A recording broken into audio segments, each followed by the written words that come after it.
৯ বছরের রাফিন, চোখে মুখে এখনো আতঙ্কের ছাপ। মৃত্যুর খুব কাছাকাছি থেকে ফিরে আবারও বিদ্যালয়ে পাঠদানে। বাবা নুরুল হক মারা যাবার পর রাফিনের ঠাঁই হয় মাদারীপুর সদর উপজেলার পাঁচখোলার হাজী নওয়াব আলী খান শিশু নিবাসে। সেখানে থেকেই পাশের পাঁচখোলা বোর্ড সরকারি প্রাথমিক বিদ্যালয়ে ভর্তি হয় সে। বৃহস্পতিবার সকালে সহপাঠীদের সাথে শিশু নিবাস থেকে বিদ্যালয়ে আসে তৃতীয় শ্রেণীর শিক্ষার্থী রাফিন। দুপুর 12:15টার দিকে বিদ্যালয়ের 3 তলার টয়লেটে যায় সে। শ্রেণীকক্ষে পরীক্ষা থাকার কারণে 12:30টায় ছুটি হয় বিদ্যালয়। ছুটির ঘণ্টা পড়লে সব শিক্ষার্থী বাড়ি চলে যায়। পরে বিদ্যালয়ের দপ্তরি খোকন খান শ্রেণীকক্ষ তালাবদ্ধ ও টয়লেটের দরজা বন্ধ করে চলে যায়। এতে টয়লেটের ভেতর আটকা পড়ে ওই শিক্ষার্থী।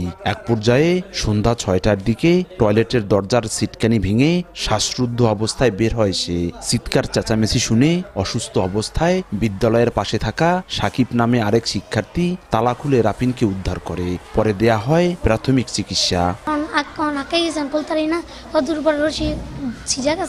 তারপরে আমি নিচেছি, তারপরে আমার তালা খুললে আমার বাইক আছে, এবার ধরে মাদ্রাসা করছে। রাফিন আমাকে অনেক ডাকাডাকি করছে। ডাকাডাকি করার পর ওই জায়গায় যাই আমি তালা খুললা বের করে নিয়েছি। তখন 6টা বাজে যাই দেখি যে মানে ও কইতে আছে যে দরজাটা খুলছে, আর ও বলতেছে যে কোথা আসলি, কইছে বাথরুমের মধ্যে। কয় বাইরে এলি কেমনি? কয় বাইরে খুলতে বান্ধা ছিল, আমি ধাক্কাইতে পরে দরজাটা খুলছি। বিষয়টি মুঠোফোনে স্বীকার গেলেও ক্যামেরার সামনে কথা বলতে রাজি নন বিদ্যালয়ের প্রধান শিক্ষক রওশনারা বেগম। এদিকে ঘটনাকে ছুটির ঘণ্টা চলচ্চিত্রের সাথে উল্লেখ করে দোষীদের বিচার দাবি করেছেন মানবাধিকার কর্মীরা। হেডমাস্টার তার মিটিং থাকে, তার ট্রেনিং থাকে বিভিন্ন জায়গায়, তাদের তো দায়িত্ব দিয়ে আসা হয়েছিল। বলা দরকার, উচিত শিক্ষা তো দিতে হইবে। এই জন্য কেন এই কাবলিতে এটা হইল?